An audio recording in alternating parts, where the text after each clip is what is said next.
In a world full of food, insane merit-based income, and governments that don't kill you for disagreeing with them. Mumkey Jones, that's me, and my two best friends try to do the impossible. Create a guide to help you survive communism. Coming up, looking out, I'll survive, no doubt. Never fear, bring it on, break it down, what's in my way?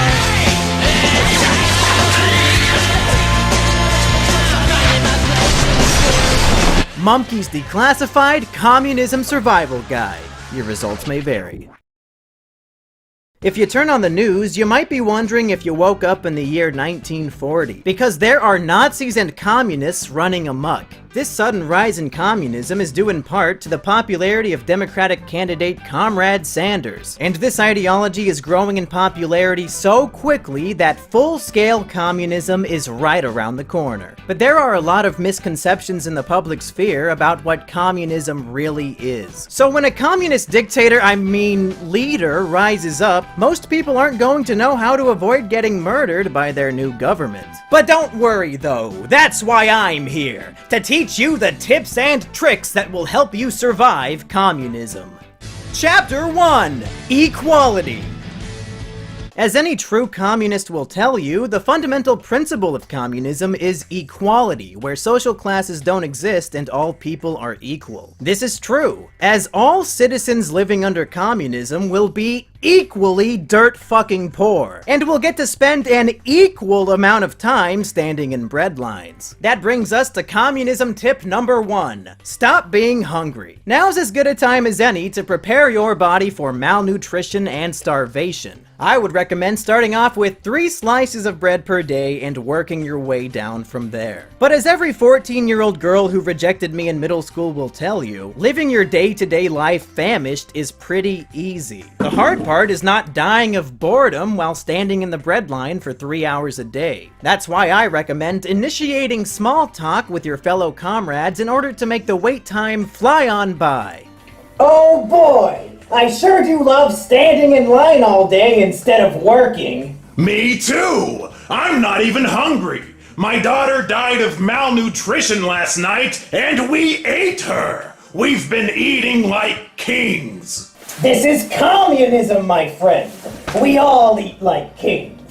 And in case you're skeptical about the connection between famine and communism, all you've got to do is ask anybody who lived in a grain-producing area of the Soviet Union in the year 1932. Oh wait, you can't, because they all died of famine.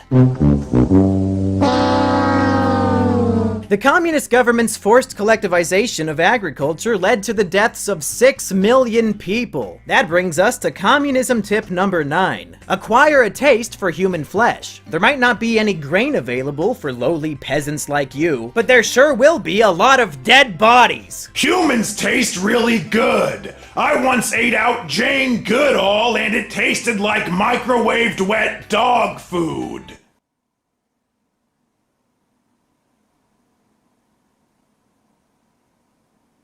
Communism history lesson! Communism is based on the principles of Karl Marx and his book, The Communist Manifesto. The philosophies of Marxism were in the effort of accomplishing 2 main goals: the elimination of social classes, thus making all citizens financially equal, and the elimination of the government in order to prevent corruption. So naturally, when dictators established communist governments in order to oppress and control their people, they seem to forget about that second part, which is where communism tip number 2 comes in. Don't think about it. If you think about communist governments for even 5 seconds, you'll realize they directly contradict everything that Marxism was all about, and that the principles and philosophies you idealize in your mind are all lies put in place so that a government can control you. So just don't think about it. It's easy. Put that extra brain power to work thinking about more important things, like obeying the government and having no aspirations. But wait, if Marxism is all about everybody being equal, then how come all of the people are poor and the government is rich? Stop thinking about it, you stupid bitch! As a woman, you get 3 years paid maternity leave. So what do you have to complain about? You're right. Getting paid almost nothing rather than just nothing definitely makes up for living under a totalitarian, one-party government that literally murders detractors and protesters. Now somebody pass me my nanobite of bread. I'm hungry. Chapter 2: How to Avoid Being Murdered by Your Government. If you thought starvation was gonna be your main concern when it comes to not dying, then you've got another thing coming. A communist nation has a one-party political system, and if you oppose that system, then they're gonna fucking kill you! And in case you're skeptical about the connection between being murdered and communism, all you've gotta do is ask any of the 1.5 million people who opposed the communist revolution in the year 1918. Oh wait, you can't, because they were all murdered.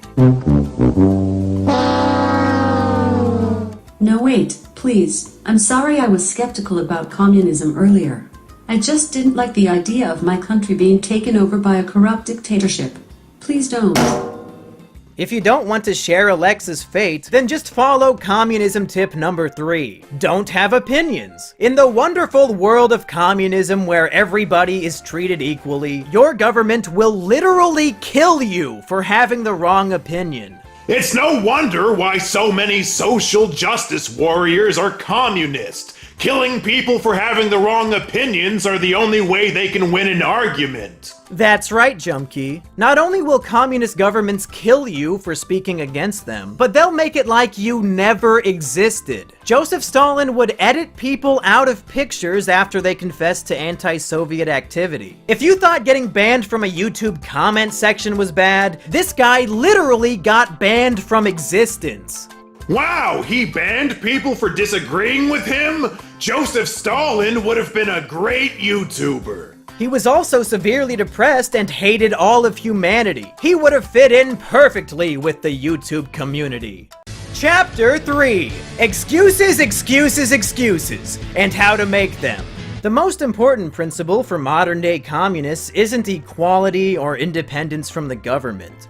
It's excuses. If 90% of your day is spent standing in a bread line, the other 10% is spent making excuses about why communism isn't that bad. If somebody criticizes communism and points out the philosophical contradictions, the millions of lives lost due to its implementation, or the numerous examples of instantaneous corruption, all you have to do is copy and paste the same few excuses that communists have been using for decades. For example, true communism has never been tried. This is the best way to completely shut down discussion by disregarding any valid criticisms as fake communism. Listen, I get that 99.9% of communist governments lead to corruption, famine, concentration camps, and genocide. But the unachievable fantasy version of communism that I have in my mind has never been tried yet. Another great tool for your excuses arsenal is whataboutism. Whenever somebody criticizes communism, all you have to do is point the finger elsewhere and say, "But what about capitalism?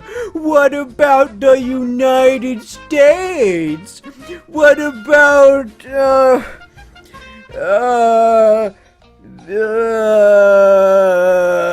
All you have to do is convince yourself that other systems having flaws automatically makes up for the flaws of your own, and you'll be able to argue your way around any communist critics. And even if these excuses don't work, you can always murder the guy and erase him from history. Well, comrades, by using these nifty hints and tricks, hopefully you'll be able to survive when communism comes knocking on your door to steal all of your valuables so that they can be distributed equally among your nation's government officials. I'll see you at the breadlines!